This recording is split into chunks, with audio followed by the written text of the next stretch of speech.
vamos a empezar un nuevo capítulo dentro del estudio de neurofisiología. Nos vamos a abocar a otro sentido, es el de la visión. Visión. Para el humano, sobre todo para el humano moderno, probablemente el más importante de todos. Las actividades dedicadas con intermediario y radiación son más del 70% del uso en relación al resto de los objetivos. Entonces sí, es el que más usamos, somos animales visuales. Algo que vamos a repasar muy rápidamente, ¿qué es la refracción? En propiedades de los rayos luminosos hay dos fenómenos que son la refracción y la reflexión. La reflexión es el desvío, el rebote de un rayo luminoso cuando llega a la superficie de un objeto pulido pero que no es transparente. Mientras que la refracción es el desvío de los rayos luminosos cuando atraviesan un objeto transparente, pero con una densidad diferente del medio en el cual están viniendo. Si ustedes se están imaginando los rayos luminosos que vienen por el aire, ese es su medio, el aire, y si llegan a un vidrio, el vidrio es transparente, se van a refractar dependiendo del ángulo con el cual lleguen a la superficie del vidrio. El grado de refracción va a depender de la diferencia de la densidad entre los dos medios. Si el vidrio es más denso, se va a refractar el rayo luminoso con mayor intensidad. Si el vidrio es menos denso, la refracción va a ser menor también proporcionalmente a la diferencia de densidad. Imaginen ustedes un vidrio de silicatos puesto, adosado, pegado a un vidrio de silicatos con feldespato. Vale decir, este segundo es un vidrio con mayor densidad. Y un rayo luminoso está atravesando ambos con un ángulo en relación a la normal, en relación a la perpendicular de la superficie, eso se llama normal, de unos 30 grados. El rayo luminoso se va a desviar cuando atraviese el vidrio de silicatos. Sí, se va a desviar, por supuesto, estamos comparando aire con vidrio silicato. Y cuando atraviese el medio de silicato contra silicato más que el despato, ¿se va a desviar de nuevo? ¿Sí o no?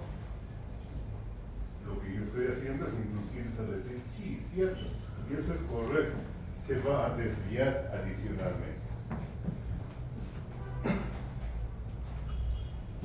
Si la densidad del aire la tomamos como la unidad 1, la densidad del aire es 1, ¿ok? Y la densidad del vidrio silicato es 1.04, un poco más de eso. Y la densidad del vidrio con silicatos o feldespatos es de 1.2, mucho más denso, ¿ok? ¿En cuál de los procesos de refracción la desviación va a ser mayor? Entonces la refracción va a ser mayor cuando el vidrio atraviese del vidrio de silicatos al vidrio de feldespatos, ¿cierto? Esto para ver nada más con un ejemplo cómo se produce la refracción. Existe una serie de cálculos matemáticos que nos sirven para establecer el cuánto se va a desviar.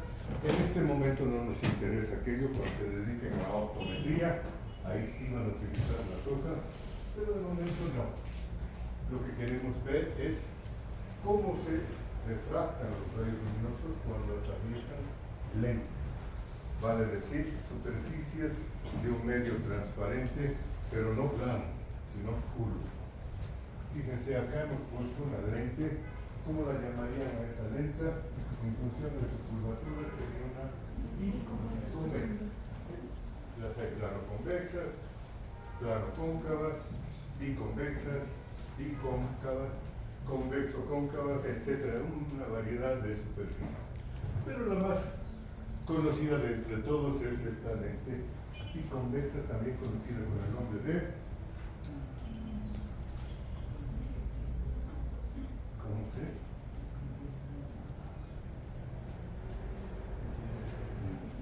Aguante. Tiene un nombre, sí. Y las usamos corrientemente. ¿Qué se llama? Lupas se llama. Son las lupas. Fíjense que estamos poniendo una serie de posiciones de un objeto frente a esa lupa. Para que nos orientemos en la posición, fíjense que en el eje de la lupa, este eje, en el punto de mayor grosor de la lupa, estamos superponiendo dos puntos. Uno, que es el centro de curvatura. Centro de curvatura, ¿qué representa el centro de curvatura? La distancia que hay entre el eje de rotación de la cara de la lente, de la lupa. Vale decir, si ponemos acá un compás, la punta de un compás, estiramos la rama hasta este punto, vamos a dibujar la curvatura de la cara contraria de la lente o de la lupa. Por lo tanto, esta lente tiene dos centros de curvatura. Uno por la curvatura de cada una de sus caras. ¿Está claro? Sí, a mí no me parece claro. Pero bueno, si ustedes entienden, vamos. Fíjense que entre la lente y el centro de curvatura hay otro punto que llamamos el foco. El foco es una dimensión arbitraria que dice la mitad de la distancia entre el centro de curvatura y el eje de la luz. ¿Ok? ¿Cuántos focos va a tener esta lente biconvexa? Dos. Si las dos caras de la lupa tienen la misma curvatura, la distancia del centro de curvatura de un lado va a ser exactamente la misma que la distancia del centro de curvatura del otro lado. Y por otro lado, el foco va a ser exactamente la misma distancia a ambos lados.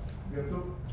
Si las curvaturas de esta lente fueran diferentes, tendríamos diferencias en el centro de curvatura y entre los dos lados.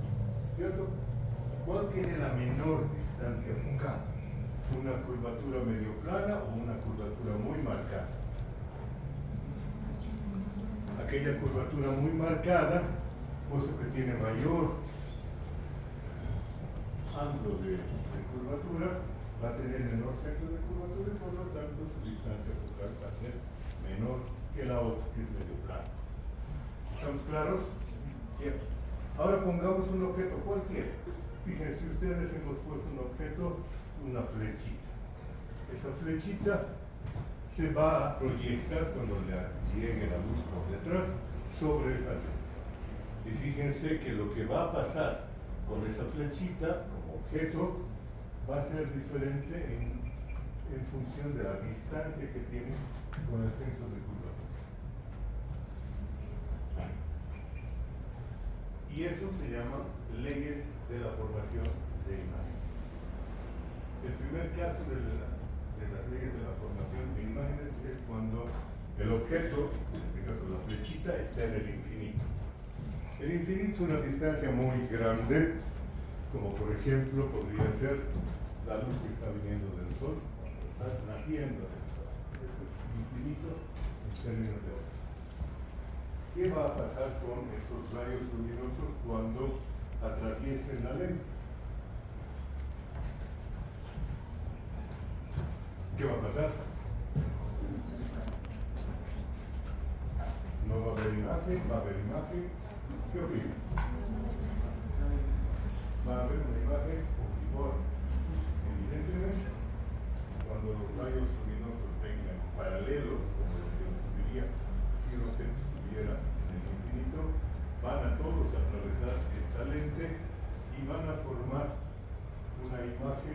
¿Dónde va a estar esa imagen puntiforme? En el foco. ¿Ok? ¿Cómo aprovechamos esa ley de la formación de imágenes?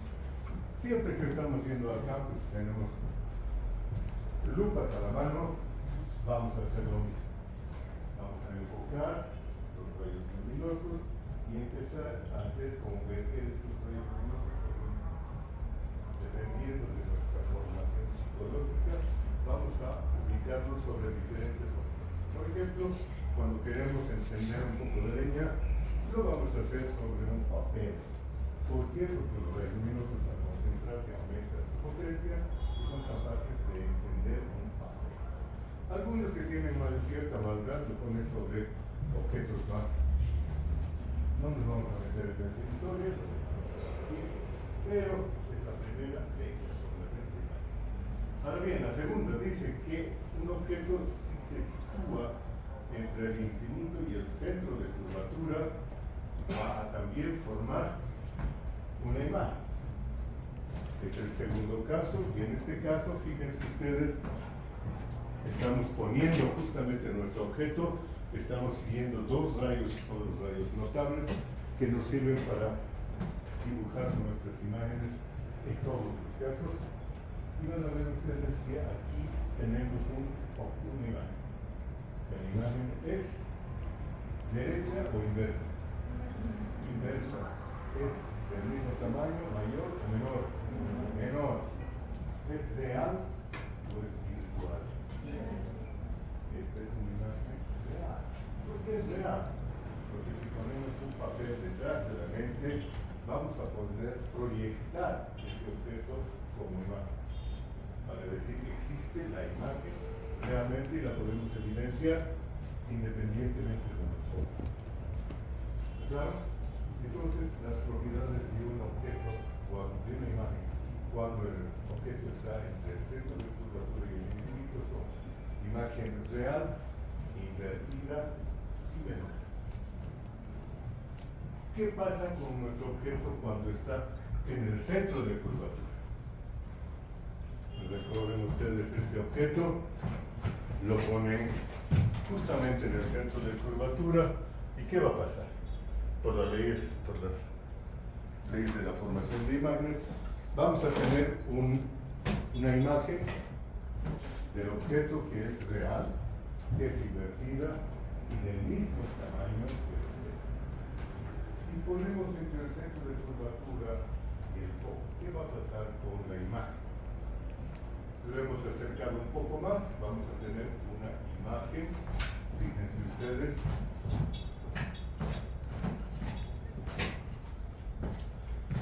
nuestro objeto está aquí a la mitad, supongamos, entre el centro de curvatura y el foco.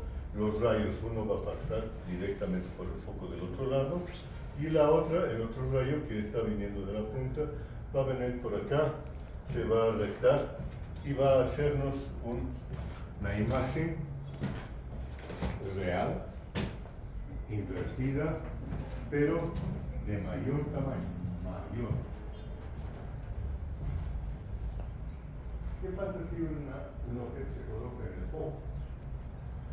En el foco de esta lente. Los rayos, cuando se atraviesen la lente, van a salir todos paralelos. Vale decir, no va a haber imagen. Al ser todos paralelos, entonces no hay imagen. ¿Qué pasa si la imagen, si el objeto lo ponemos entre el foco y la superficie de la lente?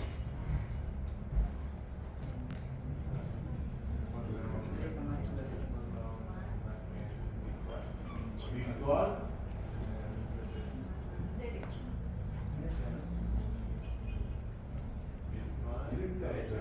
Derecha y mayor. Correcto, muy bien. Cuando la distancia, cuando el objeto está entre el foco y la superficie de la lente, se forma una imagen que está derecha, del mismo lado del objeto, que es de mayor tamaño, pero no es real, es virtual. ¿Qué significa esto? Que proyectamos esta imagen sobre una hoja de papel, no se forma imagen.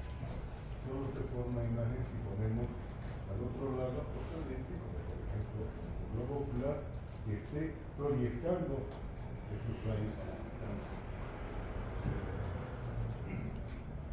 ¿De acuerdo? Muy bien. Entonces son los físicas de la formación de imagen. De estos, ¿cuáles son los que nos interesan? Dependiendo de la que nos dediquemos, si nos dedicamos a la óptica, probablemente todos, pero si nos dedicamos a la medicina, solamente el segundo y el cuarto. Así que, ¿qué ocurre si el objeto está a una distancia igual a 2 veces la distancia focal? ¿Qué va a pasar?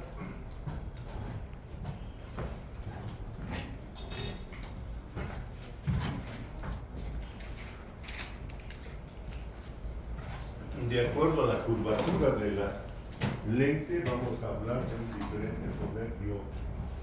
Mientras más curvada la lente, mayor poder dióptrico, mayor capacidad entonces de amplificar una imagen en lo que a nosotros nos interesa. ¿Cómo se calculan las dioptrías? Con esta simple fórmula, 1 sobre la distancia focal. Y ustedes ahí pueden ver una serie de cosas que tienen mucha aplicación en la óptica, por supuesto, pero sobre todo en optometría. Aplican lentes. La mitad más uno de los que están aquí, creo que estamos lentes. No, la mitad es esta.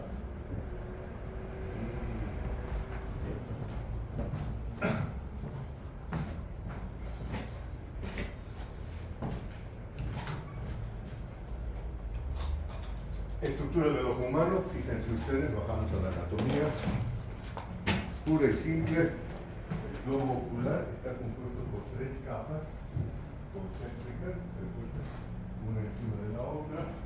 La más externa es la esclerótica.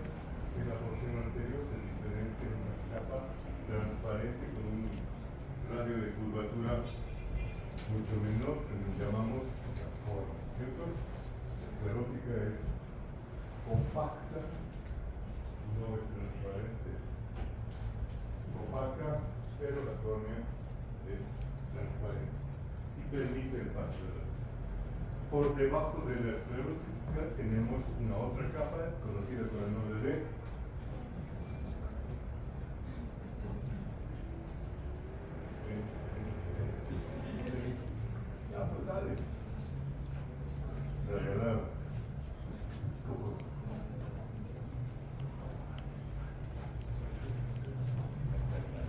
coroides, sí, evidentemente. La coroide está bien, la esclerótica está dividida en 2 partes. Una, la coroide propiamente dicha, maxilar, mientras que por delante están los procesos ciliares.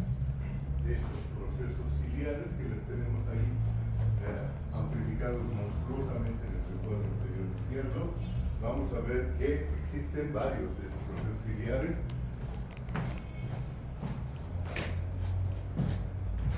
Por un lado una serie de músculos, los músculos ciliares, por otro lado una lámina con una perforación al centro que recibe el nombre de iris, del cual el centro se llama pupila.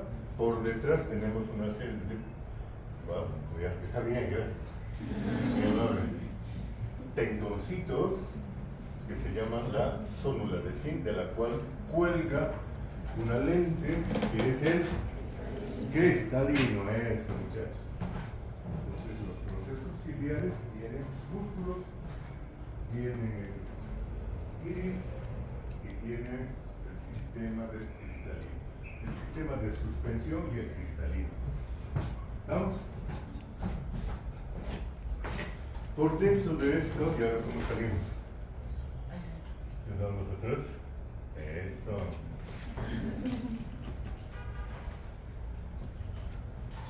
Es un detalle de la diferenciación de la correcta hacia adelante. No vamos a hacer demasiado hincapié en esto. ¿Dónde está? Lo que está por dentro de eso.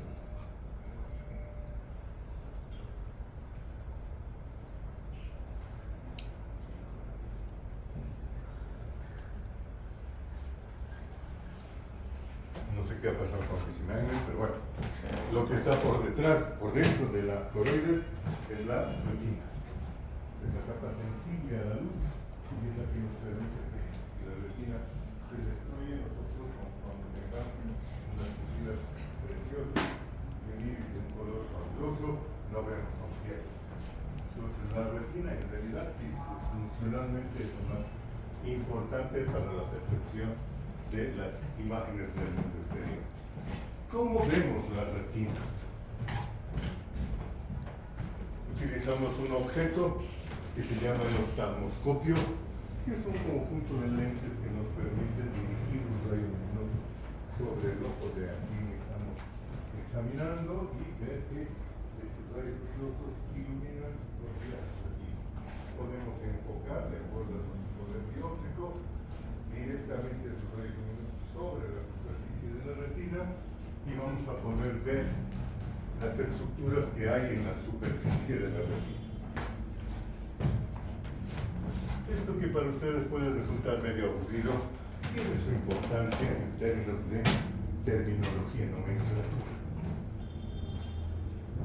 Si vemos la retina exactamente desde el frente, vamos a ver que el eje del globo ocular se representa en la retina por una zona amarillenta. Esa se llama la mácula lútea. La mácula lútea, ustedes veanla allá, es una zona un poquito diferente del resto de la retina. La retina es más o menos rosada, pero la mácula lútea es más anaranjada, de diferente color. En el centro de esa mácula lútea, mancha amarilla quiere decir mácula lútea, encontramos una pequeña depresión llamada fovea central o foveola también. Una pequeña depresión en el grosor de la retina. Al lado interior de ese campo retiniano que estamos viendo, vamos a encontrar un disco blanquecino. Ese se llama la papila óptica. La papila óptica que ustedes están viendo allá.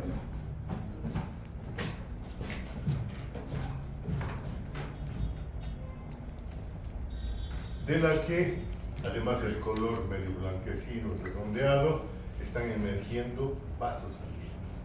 ¿Cuáles son los vasos sanguíneos? Ustedes van a ver más luego. Esto para destacar algo de la posición de la papila óptica. Fíjense que hemos dibujado el eje antero-posterior del globo ocular y hemos superpuesto la posición de la papila. La papila óptica está hacia adentro o hacia afuera del campo retiniano. Está hacia adentro. Este es un detalle que nos puede pasar como banal, pero que no es banal, tiene su importancia cuando estamos reconociendo imágenes para saber qué ojo se está alterando, si es que hubiera una alteración. Ok. Hacemos de esto, volvamos a la descripción del fondo de ojo. Ahí tenemos entonces los vasos sanguíneos. Los vasos sanguíneos son arterias o arteriolas y venas, vénulas que nos acompañan. Fíjense que hay 4 arterias dentro de la retina que se van a distribuir en 4 cuadrantes a partir del eje ocular. Hay 2 superiores y 2 inferiores. 2 mediales, vale decir que están yendo hacia la línea media. En este caso, ¿cuál es el lado de la línea media? ¿Su derecha o su izquierda? Línea media, ¿cuál es el lado de esa retina? ¿Su lado derecho o su lado izquierdo? El lado derecho, eso. Vamos a hacerlo democráticamente. ¿Quiénes votan por el lado derecho? Levanten la mano. Contabilizamos. 1, 2, 3, 4, 5, 6, 7, 8. No seas cobarde. Levanta la mano así. Yo creo que es la derecha. Y eso. La mitad, digamos. Ahora bajen la mano. ¿Quiénes creen que es el lado izquierdo? Levanten la mano. Caramba, los de atrás creen que es el lado izquierdo y los de adelante que es el lado derecho. ¿Quién tiene la razón? Vamos atrás. Según esto, ¿cuál es el lado medial de este globo ocular? El que está acá, ¿no es cierto? Porque entre ojo y ojo, ¿qué habría? Una nariz, y ahí está la nariz, la estamos representando por esta perfil. Entonces, fíjense que hacia adentro, medialmente, está la papila óptica. Ahora volvemos a lo que yo les decía. En función de la posición de la papila óptica, ¿cuál es el lado de adentro, medial? ¿Quién había tenido razón? Los de atrás, ¿no ven? Lado izquierdo. Todos los que pensaron que era el lado derecho por una lógica estaban equivocados. La importancia de saber cuál es la relación de la papila óptica respecto a la centro de curvatura, perdón, al centro de la retina o a la foviola central horizontal.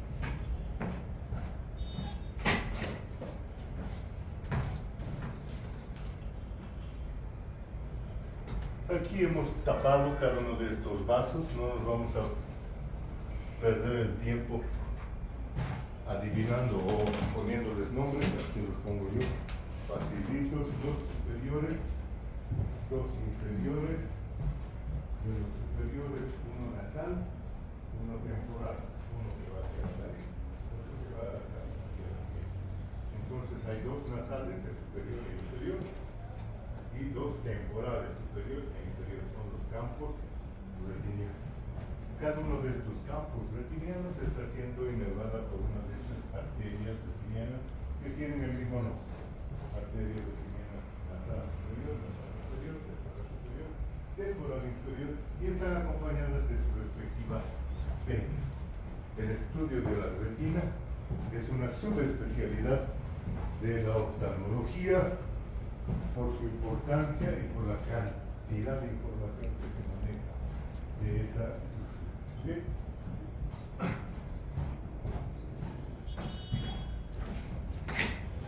Si esto es temporal y esto es nasal, ¿qué ojo es este? Es el ojo izquierdo. Bien. Bravo. Vamos a la estructura, fíjense ustedes, ahí tenemos una representación de la retina, está lateralmente sin corte. Vamos a ver que la retina, pero como ya desde el parvulario, tiene 10, ¿cierto? Esas 10 capas vienen desde la capa pigmentaria, las capas de los receptores, las capas plexiformes, las capas nucleares, que ustedes las conocen muy bien, aquí están. Para mí, un real, ¿cómo se llama? En español, una real pesadilla aprender no. Pero, aquí está, les presento. Se han dado ustedes tiempo para esto, no lo salgaré. Se han dado tiempo para estudiarlas y aquí las tienen. ¡Tarán! ¿Cuál de estas es la parte externa, la que está mirando a la coroides? ¿Cuál es la parte interna, la que está mirando a la cavidad, al nucleus? Lo de arriba, lo de abajo. Lo de abajo. Entonces empecemos con las láminas, ahí están. La primera. Está bien. Yo les traigo buenas noticias al respecto. En términos funcionales, lo que nos interesan son nada más 3 capas. 3 capas. Con 5 especies celulares diferentes. Y en biología tenemos la más externa, la capa de los receptores. Y 2 tipos de receptores, los conos y los mastos. Capa de los receptores. Por debajo, la capa de las células bipolares. Bipolares porque están conectando con los receptores y con las células de la tercera capa. ¿Qué son las células de la tercera capa? Son las células ganglionales. Células ganglionales, entonces, entre los receptores, las células bipolares y las células ganglionales forman columnas celulares. Cada columna tiene 3 células, ¿cierto? Y el otro 5, donde están las otras 2. Están metidas en medio. Fíjense ustedes que entre los receptores y las células bipolares hay una serie de células que están dispuestas horizontalmente. Son unas células metiches. ¿Por qué metiches? Porque están enviando prolongaciones a toda la sinapsis que hay entre los receptores y las células bipolares que están a su alrededor. Estas son las células horizontales y son células que están conectando una serie de sinapsis donde ellas están, un pequeño campo de la retina. Y más adentro, profundamente situadas entre las células bipolares y las células ganglionares, están estas otras células. Vean ustedes, están en verde, hacen lo mismo. También envían sus prolongaciones a las sinapsis entre las células bipolares y las células ganglionares. Reciben el nombre de células amacrinas. Y ahí están las 5 especies celulares de las que hablamos. Estas son las que nos interesan desde el punto de vista funcional, cómo trabaja la retina. Si ustedes se van a hacer estudios histológicos, se van a dar cuenta que hay más variedades, algunas variedades más de células, pero que no nos interesan desde el punto de vista funcional de la formación de imágenes y de la transmisión de esas imágenes. ¿Ok? Las células ganglionares tienen una prolongación que se va a llamar el axón o la fibra nerviosa de la célula ganglionar, que está mielinizado y que está abandonando la retina. Va a salir esa retina y todas estas fibras ganglionares van a confluir en un solo punto del campo retiniano. ¿Cuál es el nombre de ese punto? La papila óptica. Vale decir, en la papila óptica tenemos todas las fibras de las células ganglionares, pero no tenemos receptores. No hay receptores, por lo tanto este es un punto ciego en nuestra retina. Nuestra retina no tiene forma de percibir un objeto cuyos rayos caigan sobre la papila óptica. ¿Está? Ok.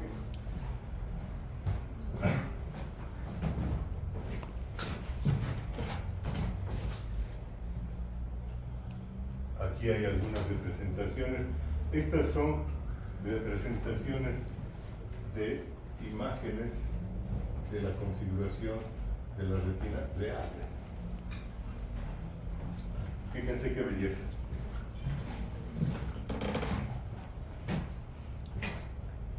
La imagen, la técnica para conseguir estas imágenes se llama Rainbow Frame.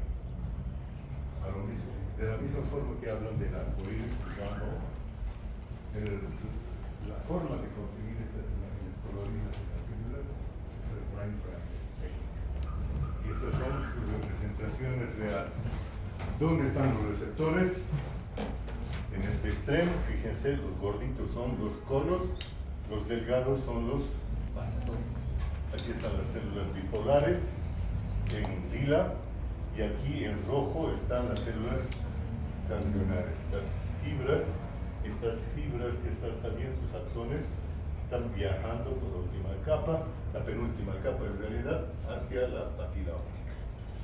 Cuando hacemos esa misma técnica aquí, fíjense ustedes, la imagen directa es esta. Hermosa, una hermosura. Hemos aprovechado para superponer sus características. Lo más simple, el número de receptores. ¿Cuáles de los dos receptores, conos o bastones, es más numeroso en la retina? Los bastones. ¿Cuántos bastones más o menos encontramos por globo ocular. Unos 100 millones. ¿Cuántos conos encontramos por globo ocular?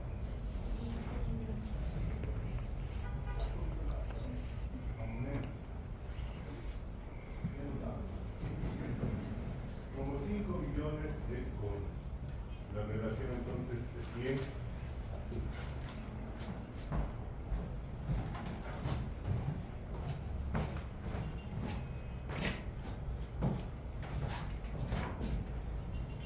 La distribución de estas células, estirando la retina, poniendo en el centro la fóvea y a un costadito lo que sea el disco óptico o papila óptica. Fíjense ustedes que las células, los bastones están distribuidos a lo largo y ancho de toda la retina. ¿Dónde están más concentrados? En las porciones aledañas al centro de la retina, al eje óptico. Pero en ese propio eje óptico no hay bastones, han desaparecido. Está ocupado ese centro por el otro grupo de receptores, los conos. Y los conos están agrupados en el centro. O sea, en la mácula glútea, ahí están los conos, y en el resto de las superficies de la retina están.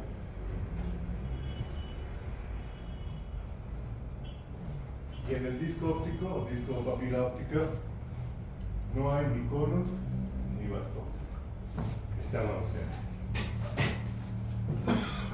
Fíjense que en términos de grados, 10 grados alrededor del punto de eje, 10 grados de curvatura tienen conos y son prácticamente el 100% de los conos que hay en cada retina.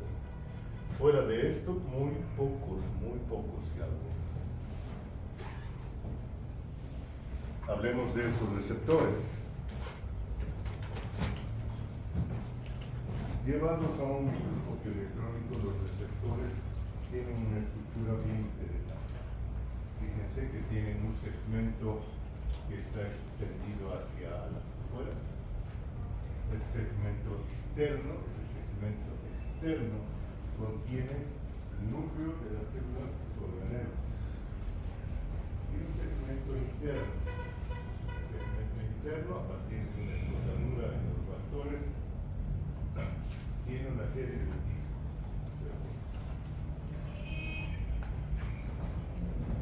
En la superficie de estos discos vamos a encontrar las proteínas encargadas de percibir la luz. Ahí se las presento. Esta es la rodoxina para los bastones. Para los conos no se llama rodoxina, se llama conoxina, y más propiamente conoxina, 3 variedades de conoxina. ¿Cómo están constituidas estas moléculas? Vamos a tener en algún lado algo.